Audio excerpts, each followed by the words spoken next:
Good evening, everyone. Thank you for joining us for our September the 13th board workshop. I want to call this meeting to order, but before we get started, I would like to remind everyone, if you could please turn your cell phones off and put them away. That would be greatly appreciated so that we can make sure that our workshop is a very productive workshop and everybody hears everything that's going on and we can move forward.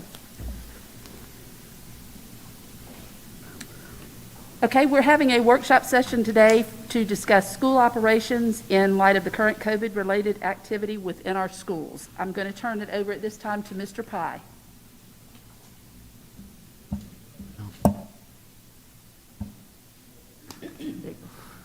Yes, ma'am. Thank you very much. My staff and I have been working the last few days to try to sort out what we last left with the public and with the school board to see what changes we're planning to make, because I know people are asking, well, if you took this pause in time to get the numbers down, what are you doing to get to guarantee that the numbers will stay down? Well, there is no guarantee. We're dealing with a variant that we have no idea what it's going to do. You know, our theme this year was to be back to normal as much as we could with caution. Well, we tried that. We planned that, and we was as positive about that as we could be. So the numbers started spiraling. Why did the numbers spiral? Because this variant is different than the original COVID-19 that we started with. It's transferred, and you'll see this in the workshop in a minute. You'll see the, well, you go ahead and start with that, the first two slides. You can see with the original spread, you see one person ended up affecting down to that last row there of 6 times 4, like 24 people from the one COVID person. Now flip to the next one. And the Delta variant spread, look how much it increases. It's very contagious and increases at a much higher number.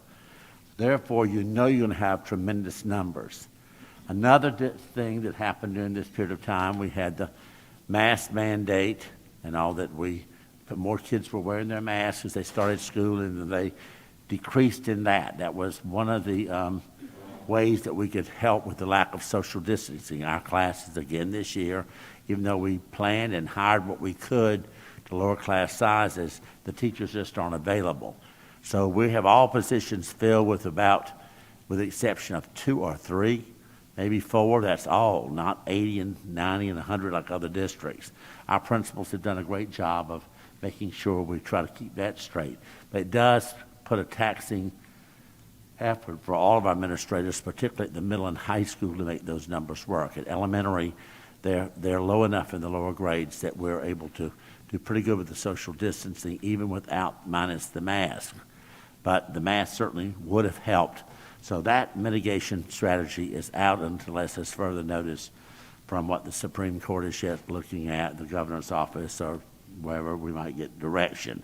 However, the medical experts we're in contact with often, they continue to let us know, and Dr. Eckerd actually told me that to me today, is that they're reiterating that vaccinations, physical distancing, and universal masking remain the 3 most important keys to both minimizing the number of quarantines and reducing the viral transmission. That's still the top 3. And we're taxed in all 3. We're not permitted to ask people if they've been vaccinated. We're not able to make them get vaccinated. So, and our numbers are based on state numbers. They're much lower than they should be. It's disheartening to think that maybe we don't even have half in some of our schools vaccinated, just staff alone, and a lot less with that, with students. And so that creates a problem for us. And then with the mask mandate removed, we have each day less and less students wearing the mask. Most staff is wearing the mask, but some of them do not, and of course that's their choice. So with that, it opens the door for what you see here, the variant that spreads like wildfire. So you put all that together, and that's sort of where we found ourselves involved. So we're going to show you today that we know that, and we're going to do what we can. We can't do anything about the mask. That's not in this today. But what we are trying to tell you is the things that we did the first time around last spring We're going to try to make sure all those things are done and actually improve upon them, and some new things. We have some new things in the works. So we'll share that with you with each day. We're consulting with the medical experts, the other superintendents and districts around the state and the nation for that matter. What's going on? Does someone know something that we don't know that we have yet to try? We could come, and I will certainly bring it to the board. I have my personal opinions, and most people don't care what they might be. But I work for a school board, I work for a school district, and I'm bound by law to follow the laws of our state, even though it's very tempting to do otherwise because it's disheartening to see large numbers there. But again, it's hard to point your finger and say for sure this is what will make it better, because they just don't know enough about this, and there's so much conflict of what we get in the media as to what is right and what is not right. And so we just have to do the best we can, and I look at each child in the district as my personal child, and each staff member is my spouse or my son or somebody in my family, so that I can get to them what I would want them to have, then I should have that same feeling about all the other people that I serve. So I'm very aware of those things, and like I said, it's not only disheartening, it's troubling to be able to try to figure this out and manage all the perspectives that are coming to me. I receive dozens of emails each day. No two are alike. I can get angry in the first 2 paragraphs. By the last 2 paragraphs, I'm just about convinced this person's on to something. I can see this. Then here comes another email with a different perspective. Same thing happens. It's just that much out there, and as the parents and community members share their passion with me, it stirs my passion. And of course, I try to stir that of the people who work for me, and they have their perspectives also. So it's a tough situation. Like just today, talking about this presentation, we started at 9 and we finished at 1:30. No dinner, lunch break or anything. That's just the day, and this was done last week because we had this prepared for whatever day we were going to do it, Thursday. It was ready for Thursday, but we continued to talk, about it as much as we can to try to make sure we've covered all bases. I want to make sure Dr. Eckert was talked with just this morning again. Did she learn anything over the weekend that we might need to know? And she knows we count on her advice. That's not the only advice that we take, but we do value that. And she's reached out to us as a business partner, and I certainly want to include her as we have everybody else. And I've been trying to return the responses to the various people in the community who've given us their perspectives. And I know it sounds pretty generic, but again, we appreciate sharing your concern with us, your suggestions with us. Sometimes it's some hard questions that you ask that can't be answered by anybody. I just don't have the power, I don't have the knowledge to answer that question the way I know you're looking for it. You want me to tell you it's going to go away. You want me to tell you that I support masks and we will be wearing masks tomorrow. Or you also, some of you want me to say it'll never be done. You want me to weigh in on what I think of virtual school. And y'all, I have an answer for all of those things, but it's just not appropriate, as I'm trying to blend everything as a public servant to make sure that all the public is heard and they're valued with their comments as we try to make them fit our educational program that we already have in place for our kids. So that's sort of where we are to start the program, and I have great confidence in my staff. They've worked hard to make this go, and there's a couple of times they'll tell you. I've been difficult with them last week. I've actually called them, or we've sent word out. This is not a suggestion. I want to do this. Now tell me why it's good or tell me why it's not. It's not a matter of, my opinion. I'm telling you, you may be asked to do this. So I want to know now, what would be your challenges? And I felt like that was a different way of approaching it. So the glass being half full, I actually approached it as it's full, but it's running over. So tell me what I need to do.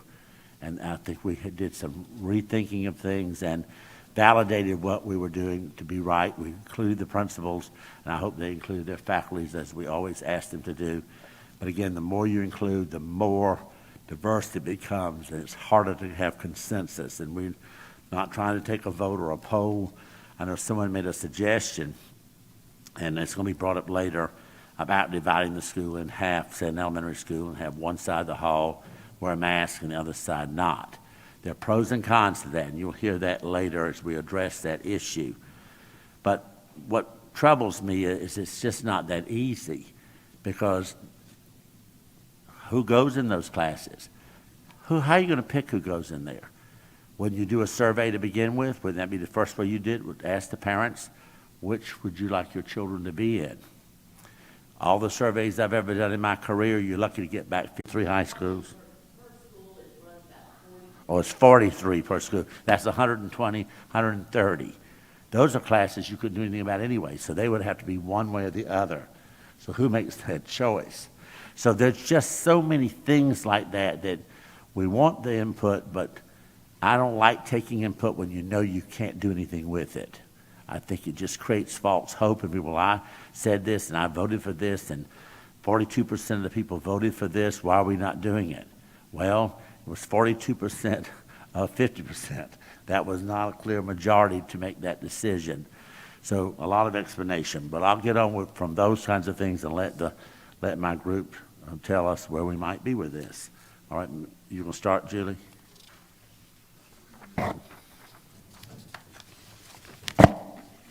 Good afternoon, everybody. As we started out the last time, I will say that I'm just going to start the presentation, but we have a lot of participation from our other team members so that we can adequately let you know where we are, where we're going, and answer any questions that we have along the way.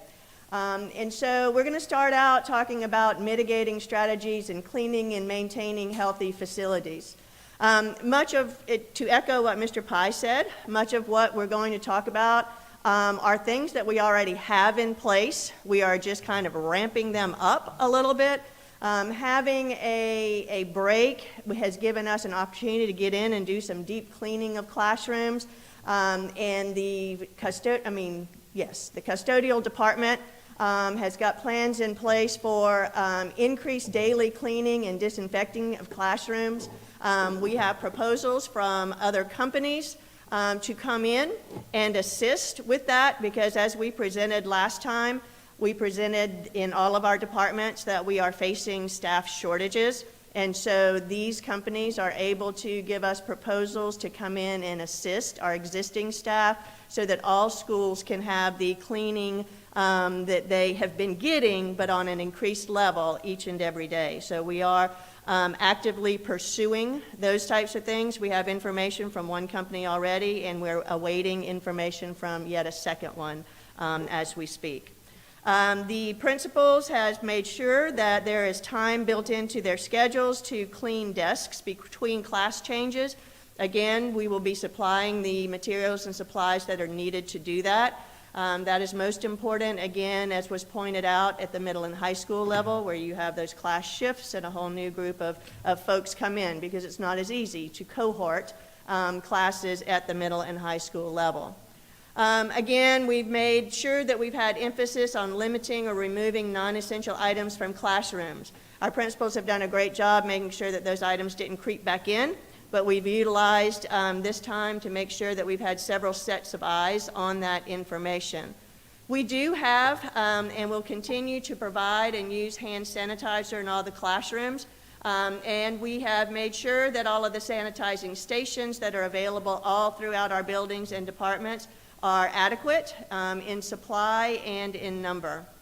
Of course, encouraging proper hand hygiene, respiratory etiquette, making sure that in our music and fine arts classrooms that we are disinfecting our materials between classes, and we're trying to make sure that individuals have their own instruments so that there is no sharing of instruments. So Jason Walsh has been very instrumental in looking at that and making sure that it's happening. Additionally, as Mr. Pye said, we can't it's hard to physically distance in our schools because they are so large, because we have most of our students are back face to face. We don't have the 9,000 that were out last year for the virtual academy. So our schools are continuing to stress social distancing, especially in the hallways and lunches, and they're also making sure that we're utilizing all of our staff in that effort, that teachers are out in the hallways, that they are reminding youngsters and young adults to stay 6 feet apart, to maintain that social distancing. So being vigilant. We have reinstituted, for those that the signage on the floors or walls may have gotten taken up with cleaning over the summer. We're making sure, again, as a visual cue and a visual reminder. We've also looked at changing bells. Well, you all voted on changing bell schedules to give more time in between our arrival and dismissals to also help with those. Cohorts, we've talked about that. We group in cohorts much easier at the elementary level. It is still hard at the middle and high school level, but anytime that we can cohort, we are trying our best to make sure that they are cohorted. And then limiting transitions, again, much easier to do at an elementary level versus a middle or high, and already talked about the last bullet there. Continuing on, as we have mentioned before, we do have plexiglass still available in all of our schools, as well as in the warehouse, in order to, if we have a request from parents who prefer to have their child sit behind plexiglass, we are able to accommodate that request. Again, Mr. Walsh and the Fine Arts Department have decreased continuous playing time from 50 minutes, as is recommended by the Music Association, to 30 minutes in order to lessen that time together. We're also making sure that bell covers are being used and that everybody is facing the same direction, so that we're not playing instruments in each other's faces, as well as utilizing outside areas in order to practice and to play, sing, dance, whatever, as the weather allows. So hopefully we're coming into some nice fall weather, and that we'll be able to get our children outside more for outdoor classroom activities than we have been able to. As we've said before, we're limiting our non-essential visitors. We are asking that they be scheduled through the front office so that we know exactly who is in the building at all times and who they are interacting with. This is very critical in contact tracing, so that we can limit roaming in buildings. We're asking vendors to use specific entrances and exits and to try to come in at non-instructional times when at all possible. We're continuing to offer our virtual meeting options. For example, I think we talked about this last time. Parents may be more comfortable having an IEP meeting or a parent conference if it's virtual, and that will still continue to be a parental choice, just as faculty meetings. We have asked our administration, just as us at the district office, to make sure that our meetings, when at all possible, are conducted via Teams, so that we are not getting into the habit of bringing large groups in congregate gatherings together. Also, too, those who feel comfortable coming into a building, if we can be socially distanced, then we are allowing that to happen, but we also allow for the option for you to attend that same meeting virtually if that's where your comfort factor is, based on the numbers involved and mask versus no masks. And then we are limiting or continuing to limit in-person extracurricular activities, and by that we mean performances, clubs after school, those types of things. Last year we implemented, for lack of a better term, an application process for the principals to use. We did that towards the end of the school year so that we could start having our end of the year celebrations and our end of the year events. We have reinstituted that process so that for those extracurricular events, we can make sure that the individuals who are hosting those events have thought through the process of social distancing, one-way entrance, one-way exit, etc. for that. So the principals have begun that process as well.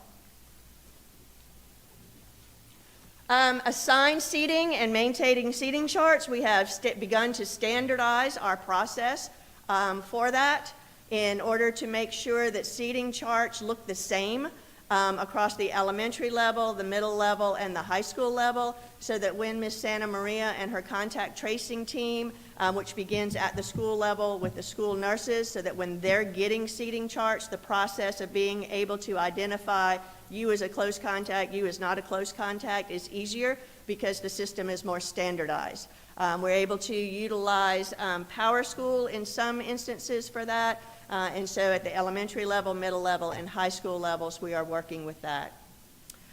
Standardization and streamlined reporting for notification process for contact tracing. We've standardized that across all 3 levels so that all schools are doing it the same way, so that when Ms. Santa Maria and her contact tracing team get the information, that they are more able to contact parents in a much more timely manner.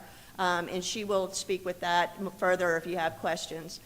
Again, I already said that we are asking that in all classrooms that we go back to rows, desks facing forward, so that we can try as best we can to get that at least 3 feet of social distancing, and so that everybody is facing one direction and not in pods. Pods were good when we had plexiglass, but with the absence of plexiglass, it's harder to able to do that in contact tracing and quarantining.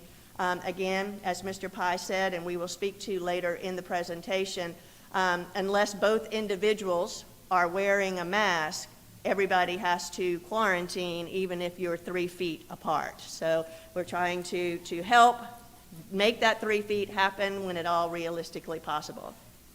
Again, using larger classrooms and areas outside or media centers, gyms, multipurpose rooms, cafeterias if necessary for larger class sizes to again spread those children out. We are, now that we are beyond the 10th day of school, are able to have students report directly to the classrooms once they get off the buses, because we don't need homerooms anymore in order to do head counts and those types of things. So kids are not congregating in open areas, or when they come back, they will not be congregating in open areas. They will be going first to their first period class, regardless of what level that they are in. And we are maintaining the practice of no field trips because we have enough trouble with cohorting and doing these types of things in our regular school day that this is just not the time to reinstitute field trips at this point in time. And now I'm going to turn it over to Dr. Huggins, who's going to update you on what's happening in facilities. One of our main goals is to finish the installation of stat air purifiers in all of our classrooms, offices, lunchrooms, multipurpose rooms, and other high-use areas. If you remember at our last meeting, we had installed 1,750 of those in our classrooms, the 2,000 square foot model. We needed an additional 468 purifiers that were requested for classrooms, office spaces that included adult ed, transportation, lot, special services, tech centers, and office spaces. All of those have been accomplished at this time. 110 units arrived on 9/8, which was Wednesday. That left us leaving 183 spaces utilized as classrooms. We also got another 390 of those stat units that arrived on Friday, September the 10th. Those have also been installed to fulfill all the needs of our classroom and our office spaces at this time. So we're very excited about that. Do want to give a shout out to Tony Souls in the back and his entire maintenance and facilities department for getting that accomplished. Thank you for that, Tony, and all of the guys. So at this time, once again, all of our requested air purifiers have been installed. We will have additional ones that will come in for another order so that we can have those in the warehouse in case we have any other needs that may arise, any other requests that may come our way. Secondly, we want to continue the daily flushing of our facilities' air filtration system according to the ASHRA guidelines. And we have reset our building automated systems to allow a 2-hour air flush before the facilities are occupied and then 2 hours after occupation, making sure that we have complete air exchanges happening throughout the day. We want to continue utilizing bipolar ionization units for improved ventilation, And we've installed those bipolar ionization at DuBose Middle School in Knightsville, and on our newest schools, which are Austin Bailey, Eugene Sayers, Sand Hills, Rollins Middle School of the Arts. Those were installed during construction. Regular replacement of our HVAC system. We're following all recommended guidelines and maintenance schedules for filter changes according to ASHRA guidelines. Also, we've requested $7 million in ESSER funds to replace our HVAC systems in 4 of our schools with the oldest equipment, that being Gap, Somerville Elementary, Span, and Knightsville Elementary. We'll continue to use our bottle filling stations. All of our schools have those now, and we'll continue the practice of not utilizing lockers at our high school and our middle school levels.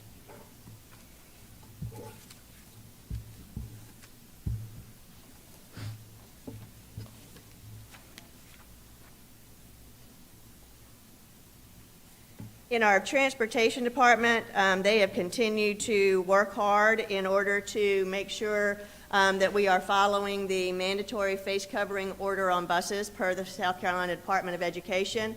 We also continue to provide masks to our bus drivers so that if a student arrives to their bus stop without a mask, one is given to them for them to utilize. So that we will continue that, especially as long as that order is in effect.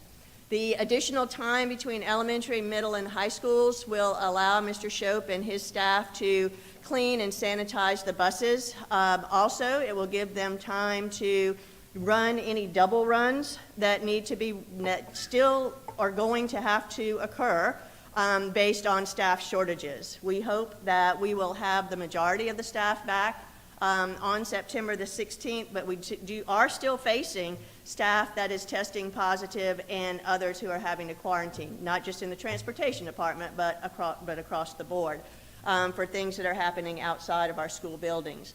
The transportation department will continue to utilize assigned seatings on all buses and maintain seating charts so that we can, again, contact trace down to the bus level and, if need be, quarantine whole buses of students depending upon the spread on that bus. Knock on wood, we haven't had to do that yet, but having those seating charts is an integral part of that. Using the video monitoring systems that we have in our buses has also helped when we've needed to actually look to see who was sitting in what seat next to someone who may have tested positive. They have been very busy analyzing and readjusting and redistributing routes where we are trying to balance the numbers of students on buses in order to try. We will never, at this point in time, unless Mr. Shope has found a miracle in his pocket over the weekend, we will never be able to do 67% capacity as recommended by the State Department. We just have too many people back in our classrooms that are requesting and needing our transportation.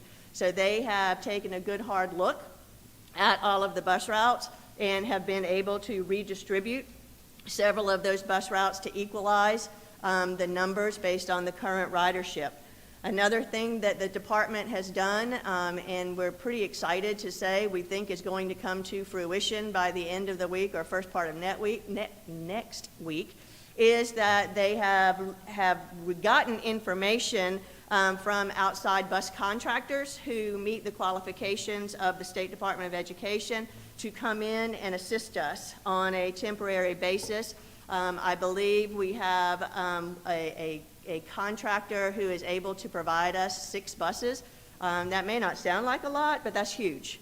When we can either take away 6 double routes or 6 combined routes and then spread out. So we're real happy about that. I did learn, I'm sure Mr. Shope knew this, but I did learn that, we even explored looking at utilizing our athletic buses in order to try to reduce our routes. However, the rule is a bus has to be yellow in order to be a school bus, and it has to come with other types of specifications. So Mr. Pye asked us to think outside of the box in certain areas, and so we tried we tried to think outside of the box.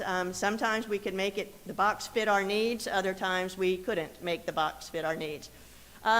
We are exploring even the use of air purifiers on the buses. Mr. Shope is in conversation now with the State Department Transportation Department to find out what the requirements and specifications of that are. We cannot just go and install purifiers on state-owned buses. We have to follow their guidelines, their specifications, and they should be coming here shortly to look at the buses, look at the purification systems, and see what we can and cannot do there as just another way of one more mitigating strategy on a crowded bus. Using windows in the roof hatches to improve ventilation when the weather permits.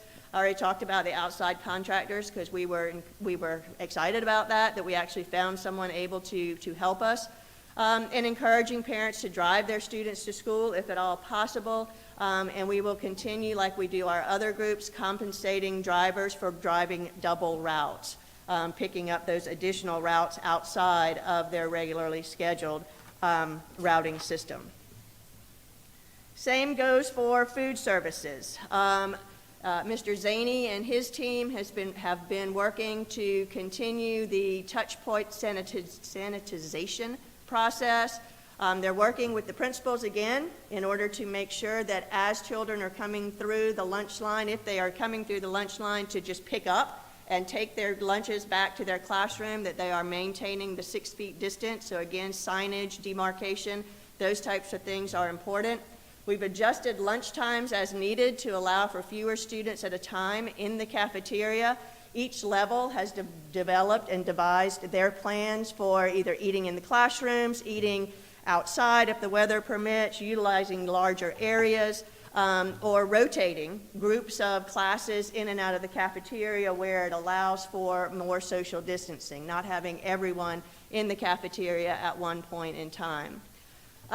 Adjusting seat configurations in the cafeteria, we talked about that. We are able to continue the use of tick sheets. I think we talked about this last week or 2 weeks ago at our workshop, that we had a backlog when we were having to get everybody's name in order to process into the system. That was dramatically helped when the State Department went back to saying the tally sheet was fine to do that. So we still have some who were in a groove and a routine of just handing a card as they went through, and others just went directly to the tick sheet. So we're not lingering in those lines and in the cafeterias anymore. Sodexo, being an outside company, does have a mandatory face covering, so you will see that all of their staff are wearing face coverings in all of our buildings. We're adding additional kiosks at the high school level to spread those kids out even more. And they've gone into a partnership with our culinary arts students to assist in the preparation of and or distribution of meals. So our students who are involved in the culinary program can get behind a kiosk and help serve food. They can also help with the preparation of food, to help keep it coming, so to speak, so that others can do other things as necessary. So those are some of the things in our transportation and food service department. And now Ms. Benari is going to update you on our personnel department. Good afternoon. I would just like to start by saying, if you've been anywhere, to a retail store, to a restaurant, anywhere other than your home, you probably have noticed that there's a shortage of employees everywhere. It is not just in Dorchester District 2. I've even noticed some signs up that say, please be patient, please understand. So just starting with that. But we're trying to come up with some great ideas that will help staff our schools. The important thing, and I want to make sure I hit this home, we want to staff our people with people who are eligible to work, okay? It's not, and I appreciate the nods there. People just want to come in off the street, and we want them off the street if they meet certain qualifications, but we have to check that because we are talking about our most precious resource, our students, and we can't just put anybody in front of them and serving them. So we're going to continue to recruit permanent subs for all of our school locations. We are blessed to have those positions. We have 1 at the elementary school, 2 for each middle, and 3 for each high school. And we're just continuing. Most of those are filled. What happens, and this is in any organization, and you really want to see this happen. Someone comes in at maybe an entry-level job, and then an opportunity presents itself where they can get an increased salary, increased weight, and that's what we want. So we're constantly filling and refilling. We trade UAPs back and forth many times with other positions, but again, constantly looking to fill those.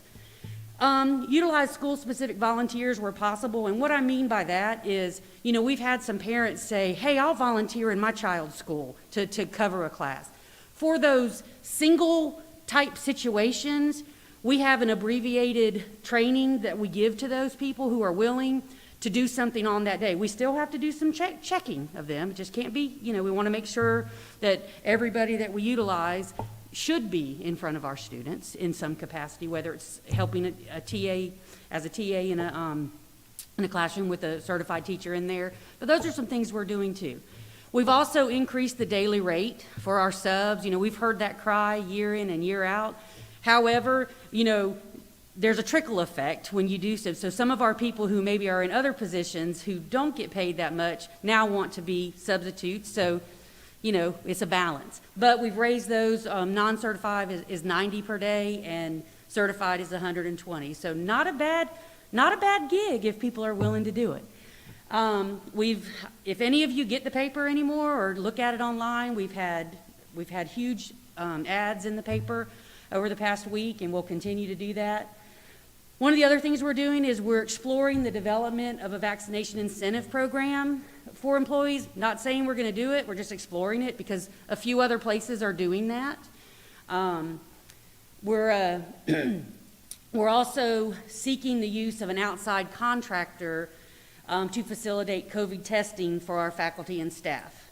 That will help with possibly getting people back in with a negative test sooner than the 7/10/14-day quarantine, whichever, is necessary. We're also seeking the use of an outside contractor to assist with contact tracing so we can have in-time, on-time information. Another thing, we talked about the kids earlier with culinary arts. I mean, what a resource they are. We're going to utilize some of our high school students to assist with technology and media concerns through our work-based learning and internship program. So I think that's a great way to get our kids some on-the-job training too, because let's be real, they probably know more about the technology than we do. So we're going to utilize the resources that we have. I'm now going to turn it over to Dr. Capoletti, who's going to share a little bit of information regarding special ed.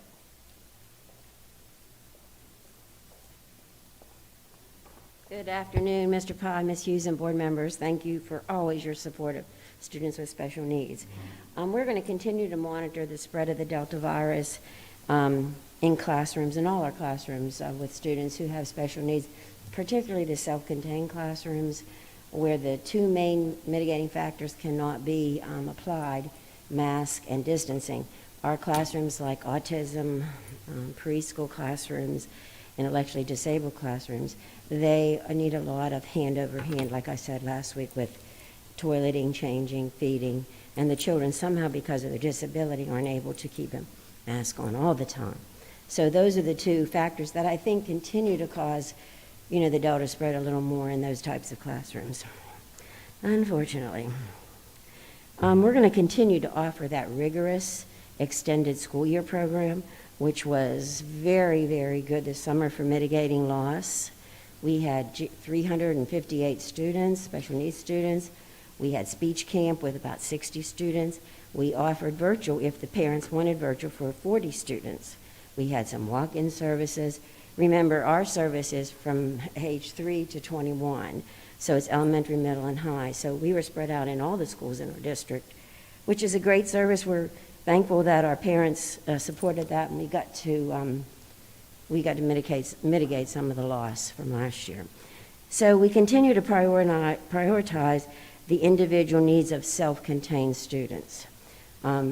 So when most students came back on different kind of schedules, students with self-contained classrooms came back full day every day, most of last year, 5 days a week, and so that was a great mitigating factor. We're going to continue to prioritize those needs.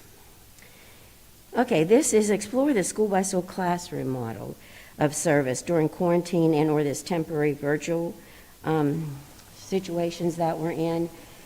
As some of the other of our other group presented the idea of volunteers in the classrooms, we have to certainly abide by that and be very careful with confidentiality of putting someone who doesn't know our kids in a classroom. And we take confidentiality very serious. It's federally supported and all the FERPA rules. But also knowing the needs individually of the students.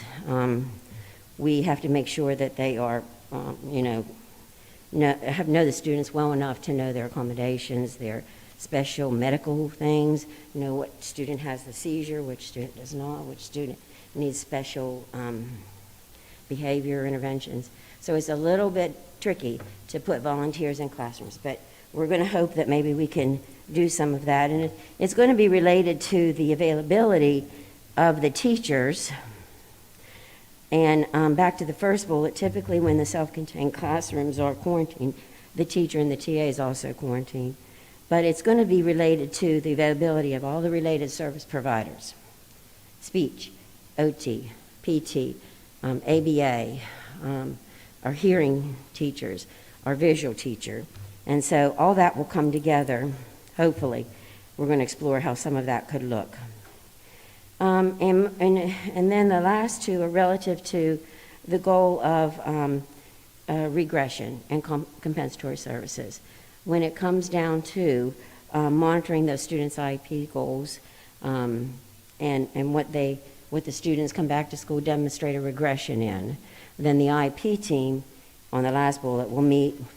Parents are a really important member of that IEP team, and they will decide on what is an appropriate compensatory service based on a regression, based on what the student has lost.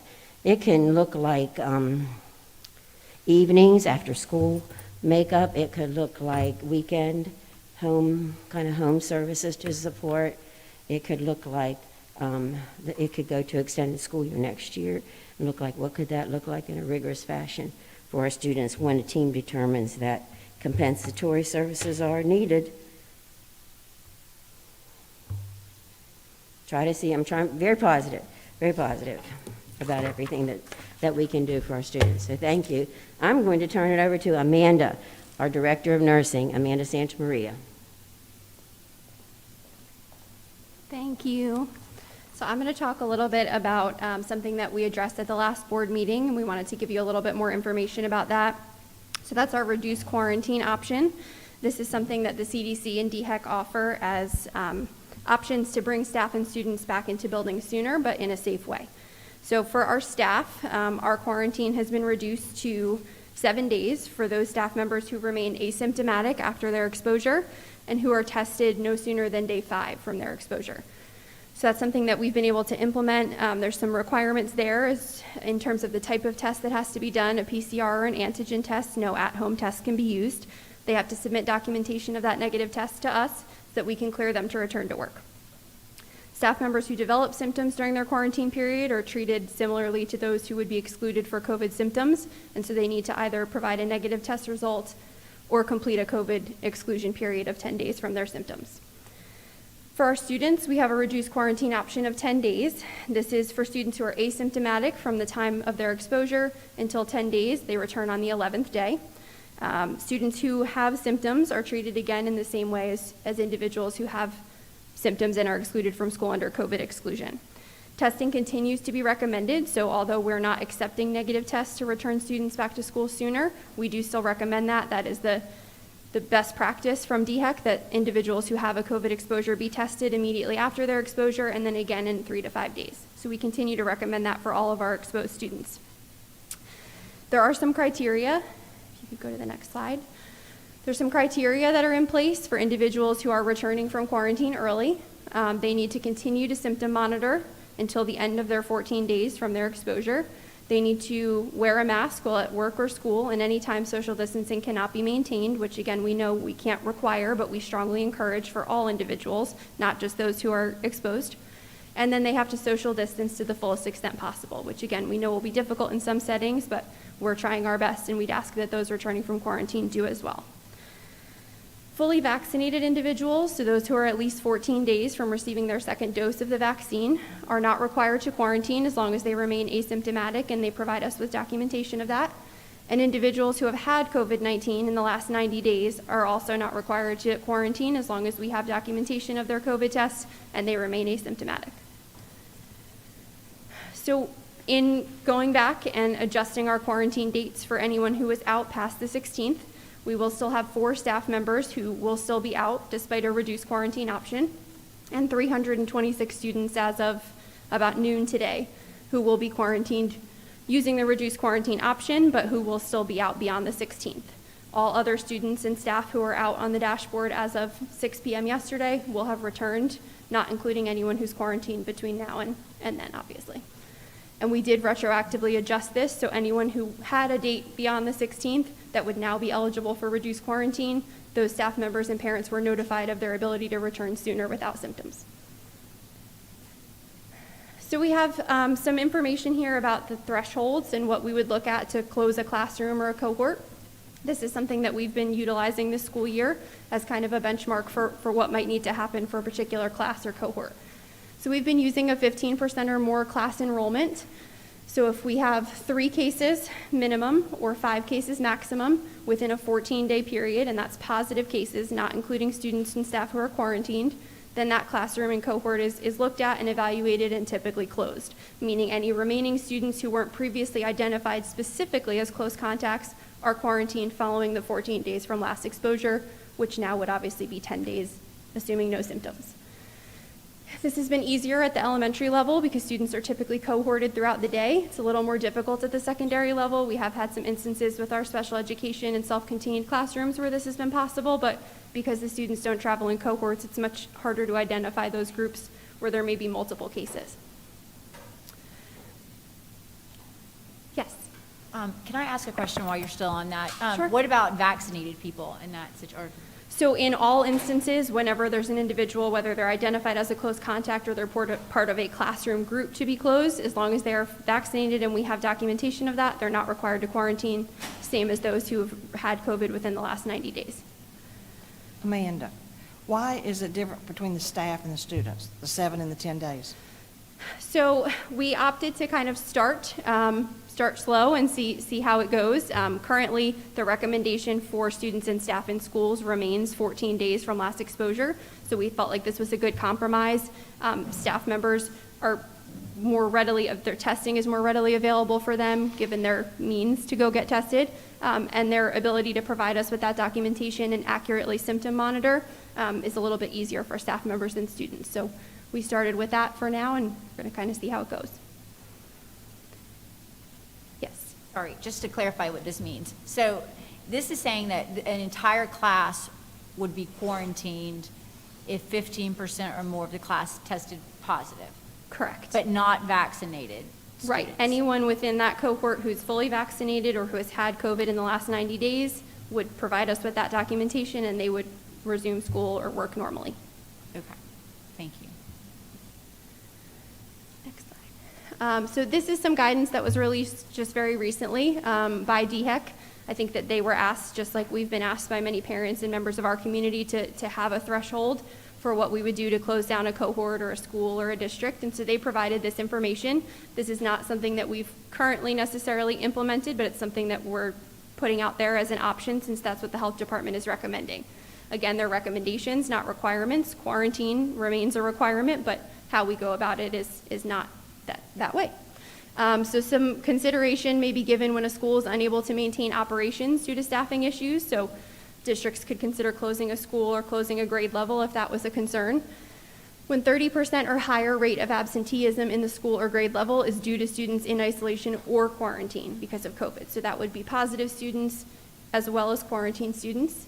When 5 to 10% or higher of the student body is in isolation simultaneously after testing positive. So again, if 5 to 10% of the student body had all tested positive, another consideration could be made for closing down that school or grade level or team. And then when discussed with and recommended by local medical and public health care professionals based on the local healthcare capacity. So again, they're just leaving those options out there for districts to kind of give us a little bit more information about how to move forward if the need would arise.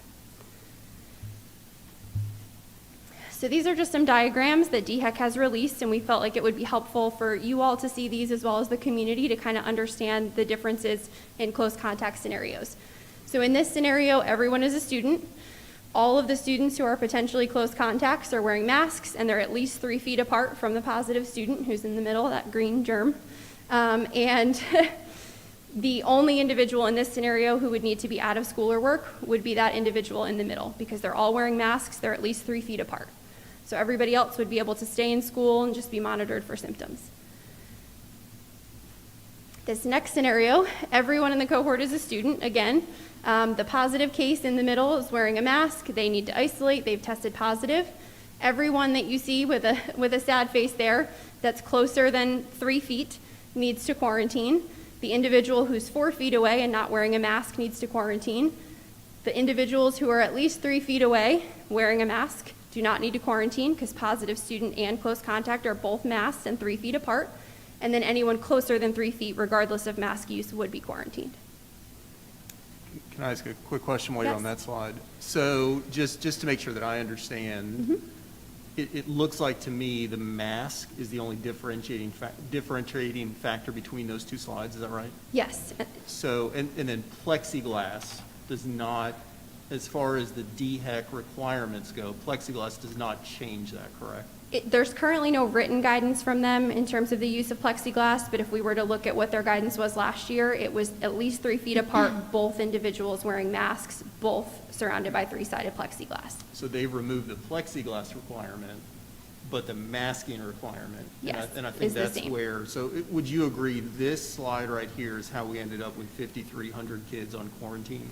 It definitely has something to do with it, yes. Got it. Thank you. Can I also ask something? And there is no mask requirement, but I'm a visual learner. This is excellent, and I wonder if it could go on the website and that all schools pass already going like this. This really tells a story for people who need visual learning. It's wonderful. It just explains it so easily. Thank you. Sure. A couple more. I believe you could go to the Before we next move one. on, could I ask Oh, a I'm question sorry. too? So how will we determine, so I'm assuming the people at the school who are doing the contact tracing will go in and ask the teacher who is wearing a mask? How does that part of it happen? So currently, we have truly so few students wearing masks that it has not really come into play. We're hopeful that as we continue to encourage mask use by our students, that more will start wearing them or continue wearing them, and it will make things a little more complicated from contact tracing, but it will be worth it because more students will be able to remain in school. And then one more question in regards to this, because I'm sure, and this may be for Mr. Pye, but it's about this because you might be getting these emails too. What about parents who are requesting that their child only be seated next to other children who are wearing a mask because they are sending their child in a mask? Is that something that we are able to honor? Because this would definitely be important with that. It's something I wish we could honor, but I couldn't guarantee that. But these students' parents want them to wear a mask, and some of those are not wearing them. And some of the students, that's vice versa. So, and they're very fickle. They change from day to day. And so that's the importance of the seating chart so we can watch it. But if their request, it hasn't been coming to me. I've seen a couple of the emails. But we've asked each of the schools to look to see what can be done about that without necessarily targeting children, segregating children. We can't do that. So that's a real strong issue in our community about not getting children bullied or feeling like they're not cool because they don't do this or do that. So we've got to watch that. But I would be all for that. There's no limits from our side. It's just, I think it's almost impossible for a teacher to keep up with that on a daily basis, especially if it's coming and going like I know it's been doing. Mr. Pye, though, if it's something that, like Ms. Wimberly said, if it's something that it's coming from the parent, it's the parent's request, would that not then be a parent's choice, not a segregation or targeting a child or whatever? Would that not be the parent's choice? That's how I would look at it, but I guess I would have to see that, and I would definitely ask that be put in writing, so it would be a situation where we're not grouping children. But if a parent asks that, and I were each in the room, I'd have no problem if this desk right over here is empty and the parent wishes their child to sit there, I would have no problem for that reason, but I would want it in writing. But then, as soon as you do that, I'm gonna tell you what I know it to be. The child next to that either leaves the class, and that's the only desk left in the room, and then here comes a new student who does not conform to that policy, and we're not allowed to make them conform. So it's a kind of open-ended situation, but yes, we try to work with the parents best we can, same as we do with the plexiglass. Like in high school, you might want your child in plexiglass. You can't guarantee that because there are 5 different kids that are going to sit in that desk during the day, and that'd be impossible for that teacher to keep up with. And some of our classrooms are shared by teachers too, so they wouldn't know what other periods had. So, when you do it one, our policy is do it for all. So that would, I hope, would be the case if a school is trying to work with the parents, and we wish they would, then it needs to be consistent with all parents on both sides of the issue. So that we've been fair, but, open to it. But again, I don't want teachers held responsible if something doesn't go right in that seating arrangement, because her job is to teach school. And it's hard enough for her to keep up with the seating charts and also now enforce parents' wishes for what's going on in the class. I just think that's asking that teacher an awful lot. But like I said, our teachers are very sensitive to the needs of their kids, and especially those with the younger students. I'm sure they have less of them. It's easier for them to monitor if there's just 20 in the room or 15. Well, and maybe to add on to that, my assumption, because we don't have any sort of mask requirement right now, That's right. my assumption is you almost have to assume, because at any point, the child, I would say elementary school, they can take down their mask for a few minutes, the teacher's not going to see that, so you almost have to assume that they're not wearing a mask because we don't have that requirement. And again, I don't know how we look at that now. I don't even know there's no way to monitor that That's for what 8 I'm hours saying. a day. There's currently no way to monitor it because, as you said, there's no requirement. Yep. So then how will this work? Sorry, if we can't, I'm just not sure. So these diagrams were released by DHEC just to kind of add a visual, as Ms. Robinson said. Nothing really has changed from our standpoint except for the reduced options. We're still contact tracing, we're still measuring desks if we have to, and reviewing seating charts and assessing other information. So we'll continue to do that and do it as thoroughly as we can for all of our different settings. So really where it comes into play is, as Mr. Farnsworth said, if we are working off the assumption that most people are not wearing masks, it would be really the exception rather than the rule. Unless we know for a fact that all of the students at that particular pod are always masked, then we could look at that, differently. But I'd like to just add, I think it gives incentive. If a parent sees this, even a child, a teenager that thinks, I want to play football this weekend, I don't want to get quarantined, if they saw that visual, they may just on their own accord say, I think I'll wear a mask because I don't want to have to stay out for 10 days. So, no, we can't mandate, but it could just be an incentive. Yeah, I think that's what the intent is to highly encourage it, because That's it. once you see the picture of how many students would not be quarantined if you did wear a mask, of course, we can't mandate it, but just to highly encourage it, and this actually, you can see it here. We could talk it, we've been talking it now for a month, but you can actually see it here now that, that it shows how many students would be okay if everybody just had a mask on. Mr. Pye, are we starting football games? Because you said extracurricular activities. All extracurricular activities have been suspended. They've all been suspended at this time. They'll resume once the kids come back on the 16th. Then the 16th is when they come back in effect.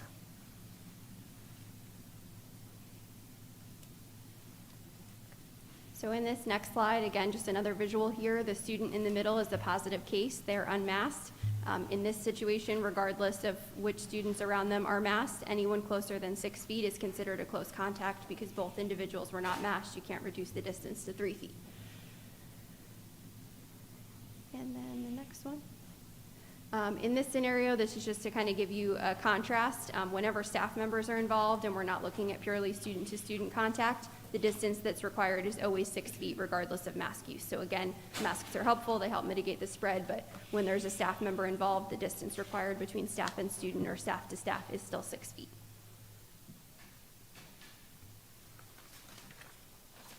think that's it for my slides, unless you had any other questions for me. Could you talk a little bit about the contact tracing and how now we have a more standardized system? Could you kind of explain that system, please? Sure. So at the school level, the nurses are intaking that information from parents and from staff members. They have a case template that they fill out where they gather all the necessary information: when symptoms started, when the individual was tested, when they last attended school and other extracurricular activities, what bus they ride, all those things that we collect for every case. They then look at whether or not the individual was infectious while at school, whether they were there in that 48-hour window prior to symptoms or prior to testing if they're asymptomatic. They then evaluate the seating charts, and that's where that contact tracing piece comes into play. If they have to go down to classrooms, if they have to talk to teachers and gather more information, they do that. They list out those close contacts, anyone who meets the criteria for an exposure. They send all of that information to me and my team, and then we send out Blackboard notifications to all of our close contacts, and then update our records accordingly for the positive individual as well as the close contacts. And who's doing this at the school level now? Currently, the nurses are doing it with the assistance of their UAPs and the schools that are staffed for that. Okay. And we're still looking into a possible team to help with this. I just worry about it being a lot on them. Yes, so we do have nurses and other individuals who've come in and who've helped to assist with the process. Those Blackboard notifications, for example, are kind of a cumbersome task, so there's one person responsible for that. We have another person who's monitoring the email, so when parents respond back to that Blackboard with questions, we make sure that someone's available to answer them.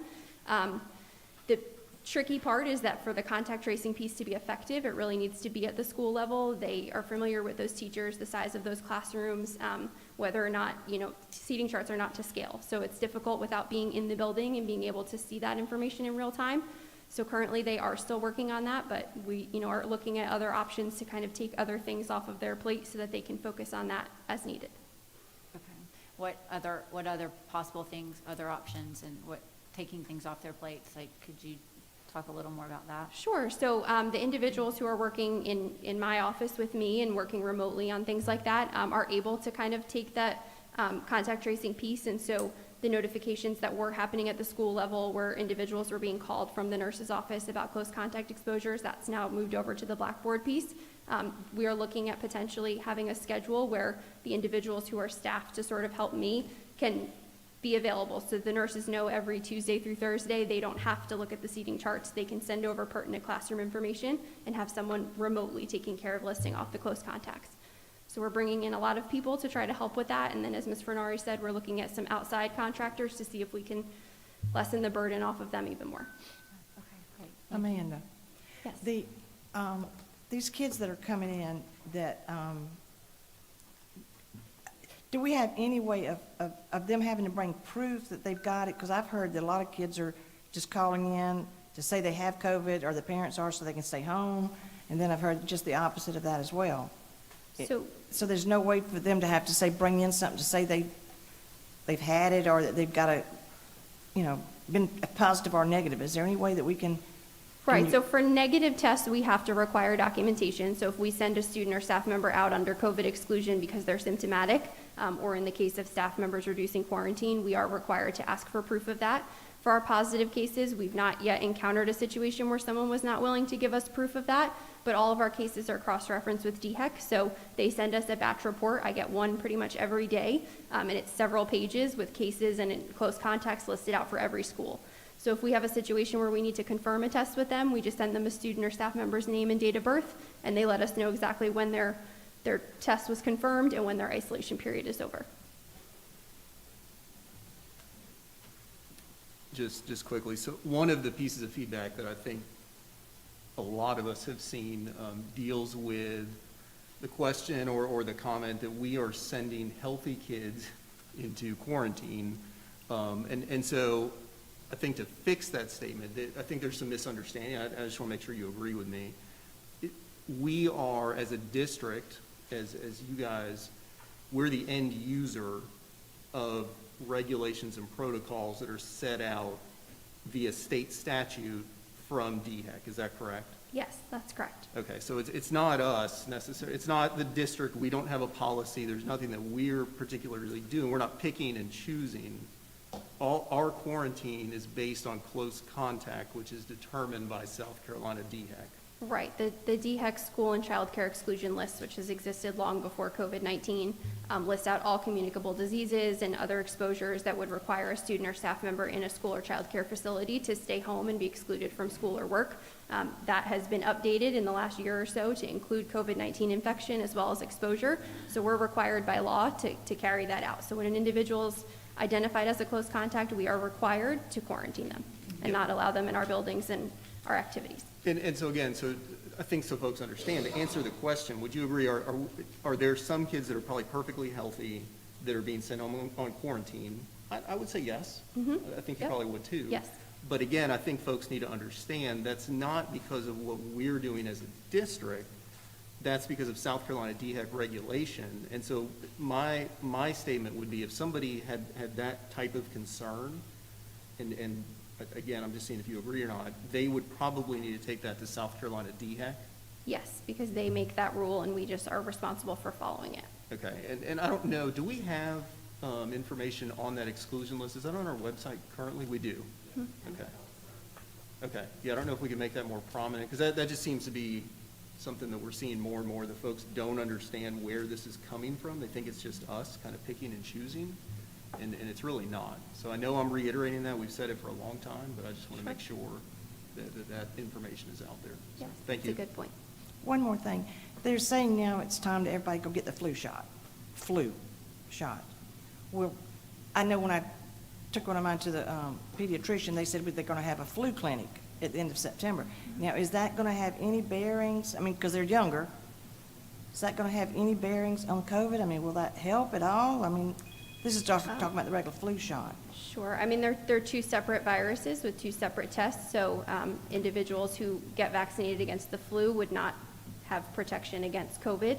And currently, there's no COVID-19 vaccine available for individuals younger than 12. So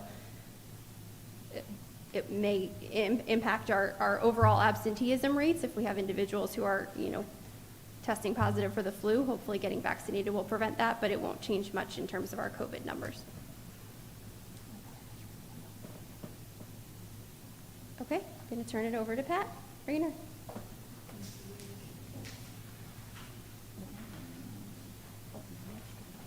Good afternoon.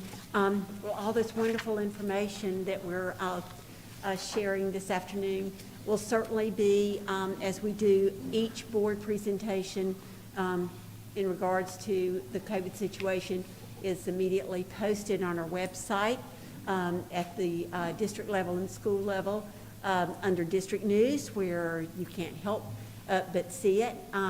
So that certainly will be done this evening. We will be sending out a text and an email to all of our parents, all of our staff, with the link so that they can view the entire presentation. We feel like it's extremely important for people to see the comprehensive information, and not just, I think that's part of the challenges we're all dealing with these days, is extracting bits and pieces of information that may not be relevant. So we're continuing to educate our folks to do that. Of course, I'll be sending out a press release this evening to all of my media friends. And we feel like the revised quarantine protocols are extremely important to all of us, our families, our staff. So that will be sent out separately and will be put in a prominent place on our website. We have a Find It Fast section on the homepage now that picks those hot button issues with links.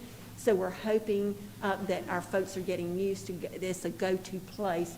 But we will be sending the link out again to parents and staff to the new quarantine information. I think that what we have found so extremely effective and relevant in our communication plan, particularly with this situation, is working with our schools. Our parents are just confident, and our schools have such credibility. I mean, not that the district doesn't, but they are used to their school principal, their administration. They know when Ms. Booten or whoever sends out information, updates, they're going to be inclined to see it. A perfect example is a piece of information such as the plexiglass. We've got that information on the mitigation protocols on the district website, but when one of our principals can send out an email making it relevant to parents, if you would like to request plexiglass be installed around your child's desk, you need to contact Sally Smith in the nurses department or whatever. So it really does give our folks, of course, where if they do feel the need to get answers or take action, that they have that information. So we certainly do not take those folks at the school level for granted. They're great communication partners in going through their networks, PTAs, et cetera. And of course, not on this list is, I think, one of the most powerful means of communication of what's happening within our district, and certainly at board meetings and workshops, is our live stream. We are really aggressive in letting people know, our publics know about the live streams, what the subject content's going to be, what they can glean from tuning in, and reminding them that if you cannot watch it in real time, that of course all these recorded meetings are posted on the website, and again, that link is under Find It Fast. So, and yes, Ms. Robinson, I was very struck by the visual of all the little germs. I mean, excuse me, that's not very medical, but that definitely will take center place. I think it will mean a lot to our parents. Yes. Thank you.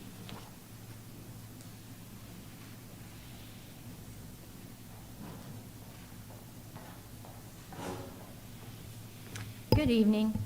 The last piece that I want to talk about this evening, Mr. Pye alluded to when he started out, and that was as we were having our think tank these past few days, the board had requested us to research what would be the possibility of having classes that were masked or unmasked. And so, you know, initially we're like, ooh, that's out of the box. So we started and did some research, and so what I'm going to share with you tonight are some of the impacts of the considerations that we looked at, and I've sort of grouped them together into topics because we started out and we had several questions. How would this work? How would that work? So as I go through, that's how we're going to look through the lens of topics. And so the first one that came about was scheduling. Again, Mr. Pye alluded to this, that we have what we call singleton classes. So if you have a singleton class where you only have one of those classes and only one teacher, how would we make that work? And singletons usually are referred to at the secondary level, but even in the elementary schools, we have, in some cases, one gate class. And so who would get the certified gate teacher, and if we split those classes, then who gets possibly the non-gate certified teacher, or how would that work? Some of our small group interventions, the same way. We have one intervention teacher. If we're separating them between mask and unmasked, how would that work? Dr. Capoletti mentioned her special education students, particularly the self-contained students. How would we separate those? So that was just one of the things. And again, I'll point out that the high schools, their master schedule is massive, takes weeks and weeks and weeks to develop. They have approximately 250 to 300 courses, and about 50 of those at each of those high schools are singletons. And that doesn't even include ESOL for our second language, some of the fine arts classes, as well as JROTC. So another point that we looked at was what happens if we can't separate in all circumstances? And that's a very real possibility. We actually contacted Halligan, Mahoney, and Williams and talked to one of their attorneys. And the first thing that he said was the opportunity has to be provided at every school. So we can't do this at some of the schools and not do it at others. So that was something, to, again, just a fact that we need to look at. Again, the balancing of classes, you're going to have to look at a particular grade level, or at the high school level, look at the particular classes, how many of those classes there are, and figure out how to balance. How many of the kids in this class actually are wearing masks every single day, and how many are not wearing masks. So then you have to balance out, well, how many teachers do you have? And in those teachers, how are we going to decide which teachers are going to teach the masked kids and which teachers are going to teach the unmasked kids? Of course, we can ask for volunteers, and in a perfect world, would have just enough teachers to say, oh, I'll teach the unmasked or I'll teach the mask, but we know education right now is not really a perfect world. Again, it's extremely challenging to change the master schedule after the school year has started. When we talked to principals, that was the one thing that we heard loud and clear from last year, is that the thing that the teachers hated the most was the constant changing of schedules. When we were e-learning to hybrid, to face-to-face, to half-a-day hybrid, to a full-day hybrid. So again, just throwing out those considerations as we went through and talked about everything. Mr. Pye mentioned that if a family doesn't respond, whether they want to be in a masked class or an unmasked class, or I think Mr. Farnsworth or somebody else mentioned, what do we do when the kids change? They decide, okay, well, I've been wearing a mask, or I've not been wearing a mask for 2 or 3 weeks. Now I've changed my mind. So then it's another disruption, balancing of classes. It's another schedule change. Again, we looked at just some of the things that it's not just the classes. We looked at ILT. How would that work? Would you divide ILT in half and have half of ILT be masked and half of ILT be unmasked, and split that time? When they go to the nurse's office, when they go to the UAP room, when they go again to fine arts, all of the other things other than the core classes, when they go to the restroom, would we have to make sure that there was somebody monitoring the restroom to not allow students in that were either masked or unmasked, depending on if somebody else was in there? The next part that we looked at sort of goes together with the scheduling, and I mentioned this a little bit, was the staffing. Our biggest concern, again, is telling folks you're going to be teaching the masked or the unmasked. Would we have to notify substitutes now that when there was a job opening, would we have to make that clear that this would be an unmasked class or a masked class? We talked about the nurse's office, the restroom, and then we went into some of the cultural effects, the effects that it would have on our school culture as well as on our district culture, because we are about relationships. Many students, if we went this route, would have to change teachers. There's no way out of that. Students may no longer be in classes with their friends. Would this cause their friends to be isolated from one another all throughout the day? Because we also would have to look at the lunch and breakfast times. Could it cause students to bully one another? And we've heard that has been a concern if students are not wearing masks or wearing masks, that might be another reason because of their outward appearance that they are picked on. Could this cause more divisiveness among our students, staff, parents, and community? And we know that's not something that we want. What would be the social, emotional, and cultural effects of segregating students and staff? Would we have to separate fine arts performances for masked and unmasked students? And how would clubs such as robotics, Quest, yearbook, etc. be handled if we were separating based on mask and unmasked?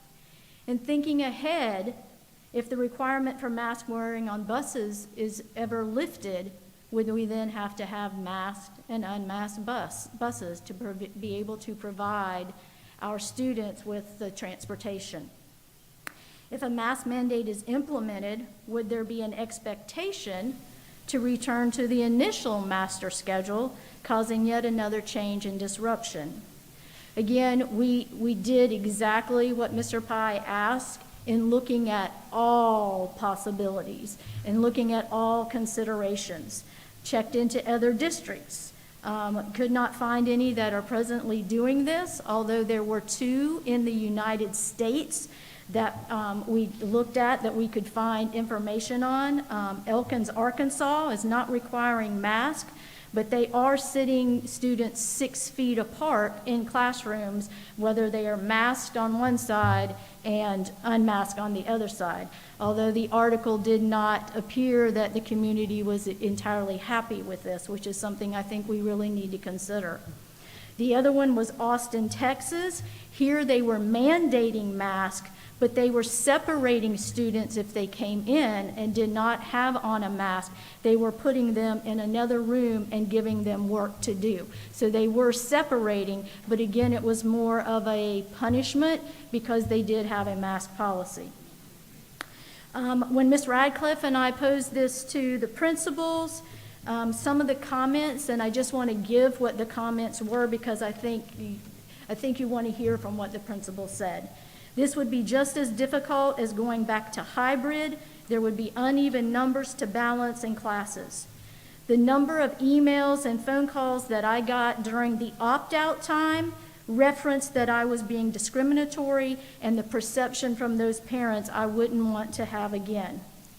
We would be violating federal laws for SPED regarding services, and it would also violate state regulations for gifted and talented if we did not have the appropriate certified teacher in those classrooms, thus causing a loss of funding.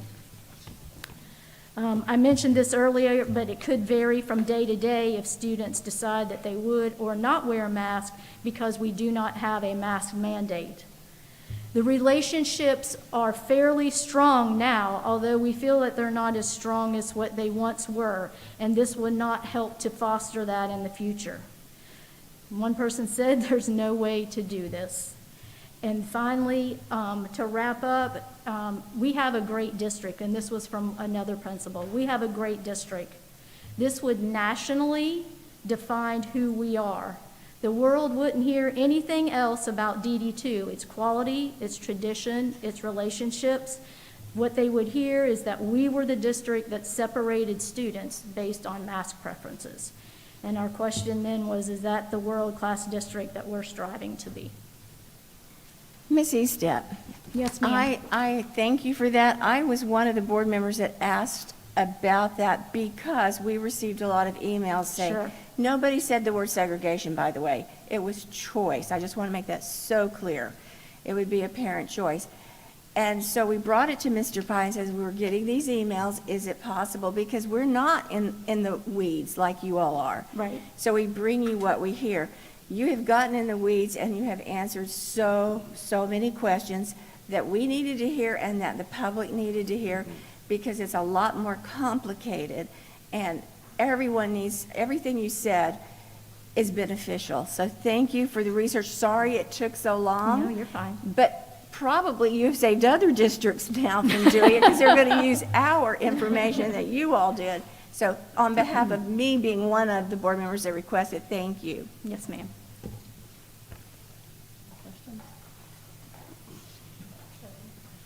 I have a question for Ms. Eastep. It's not about that, but you might can answer this. As far as our, one of our mitigation strategies, I don't know if this is at school level or if this is a district thing, but this is for elementary specifically. Are we decreasing fine arts times? Is that happening at certain schools? Is that a district thing?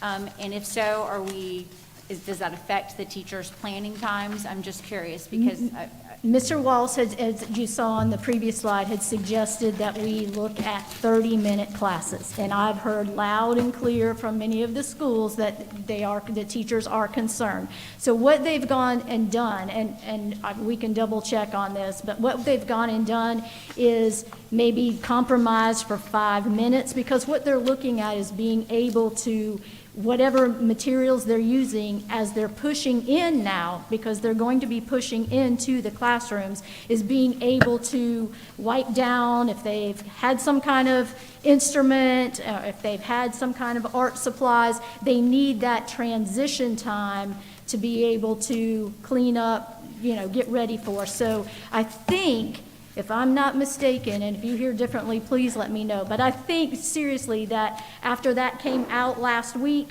we've really worked with the principals, and we've gotten, Mr. Walsh and I have gotten a lot of calls, and so we've worked with each school individually to work that out. Okay, no, I haven't heard in specifics. I have heard a few people mention concerns with the planning time, so I thought I would ask, but that does sound good. A compromise where Right. might And be a some of them little- didn't change their schedules Right. to move from 40 to 30 minutes. They said, okay, stop a few minutes early at the end of class and be ready. And so I feel like they were pretty Good. okay No, with that. that sounds great. I appreciate it. Thank you Yes. very much. Yes, ma'am. Good question. Hey, does anybody else have any other questions? Mr. Farnsworth? Yeah, I just want to make sure, is that the end of the presentation? It is, okay. So I think I'd be remiss maybe if we didn't go down this road. So this is to Ms. Canarins, because I think you probably look at the statistics maybe more than anyone else. Am I correct in saying that currently in the community and in our county, in Dorchester County, cases of COVID are still going up? Yes, sir.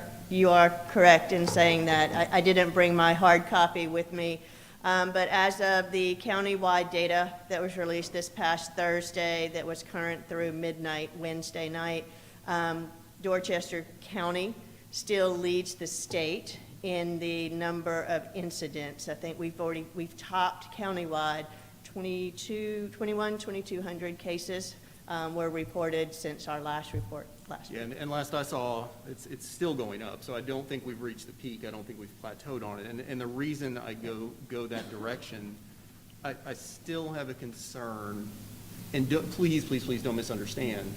The mitigation strategies and what we've gone over tonight is fantastic. It's stuff we have to do. I think it will make a difference on the ground to a certain degree, right? But my concern is if you look at Thursday, so now we're going to bring all of our kids back in on Thursday, and the one mitigation factor, and this is where I was asking Ms. Santa Maria earlier, the one mitigation factor that actually makes the most difference regarding masks is something we, in theory, we're not able to do. So I guess my question maybe, and I'm going to toss it over to Christy, to Ms. Graham, can you give us maybe, if you don't mind, and I apologize to put you on the spot like this, can you give us maybe just an update legally where we stand on masking? Because again, I think it's, even though we may not want to have the discussion, it's got to be an important part of the conversation because it is the game changer. Because I'm going to tell you, 2 weeks from now, 2 or 3 weeks from now, my gut is that we're going to have 5,000 kids out on quarantine again, and we're going to be in the same exact situation. So that's why I go back to at least bringing masks into the conversation. Sure, I'd be happy to address that. I'm going to try not to get too deep in the weeds, but I'm sure that everybody is familiar with Proviso 1.108, which in itself states that you cannot use state funding from the 2021-2022 appropriations bill to fund a mask mandate. There were a lot of questions when it came out about whether or not it was intended to ban all mask mandates or the ability to make a mask mandate at all, or just to stop districts from using the state funding from the 2021-2022 appropriations bill to enforce that mandate. And so that's what some of the cases that are before the South Carolina Supreme Court right now are about. There were two sort of sister cases. One of them involved a mask mandate that was issued by the city of Columbia. In that case, they initially what they had written in the law differed a bit from how they planned to actually enforce it. And so what they had planned to do was to have the fire marshals come into the schools and enforce the mask mandate that way, because the mask mandate came from the city, not from the school district itself. However, what they had actually written in their statute was a little bit different than what they had planned to do. So when that went before the Supreme Court did say that that statute did directly conflict with Proviso 1.108 and said that it had to be struck down. The city of Columbia has since revamped that statute, made it a bit more clear, and has reissued it. Thus far, I have not heard that there's a legal challenge to that, but I don't want to, speak 100% on that. But I have not heard that there has been a case filed in regard to that. The sister case to that was what most people refer to as the Richland 2 case. They had also passed their own mask mandate through the school district, saying that they would use funding from another funding source, not through the state funding, to enforce their mask mandate. And that case is still pending before the court. They've had oral arguments. The court has yet to rule on that. Interestingly, they were heard on the same day, and the ruling in the City of Columbia case came out very quickly. The ruling in the Richland 2 case has still not come out. So, that's left those of us in the legal field a little in flux as to what the court's position is going to be on Proviso 1.108 and whether or not it is going to be enforced, because what they were actually asking for was that it temporarily not be enforced while the court looks at its constitutionality and things of that nature. So we are still in limbo waiting for that case. As I have explained, I think several times, that as an attorney, I cannot advise the district to go against the mandate. It is my job to provide you with information about how the mandate can be applied, when it should be applied, and to provide defenses should the district decide to directly defy that. So I'm happy to answer questions. I don't know, Mr. Farnsworth, if I covered everything you wanted me to. You did, and again, I think I want to be very clear, because what I just stated, out in the world, they're going to take that and they're going to pick it apart, and so I don't want that taken out of context, and so I want to make sure folks understand. It's not an argument of mask versus anti-mask. It's not an argument of even science. I'm not trying to argue whether masks work or whether they don't work. That's not what I'm talking about. I want to be very, very clear. What I'm talking about is the fact that the South Carolina DHEC exclusion list, which is what we're required to follow by statute, by law, that's a requirement. You just said we have to follow all the laws that are passed by the state of South Carolina. That's in the statutes. We have to follow the South Carolina DHEC exclusion list. The only mitigating factor that I know, it's not even a question if I feel it, I know will change our number of quarantined students, which is what got us into this whole mess at the beginning of this year, is the masking. That's it. That's the only thing. Plexiglass doesn't count. We have talked about we can't do the social distancing, so the masking is it. And so that's why I was asking a question on the legal side of it.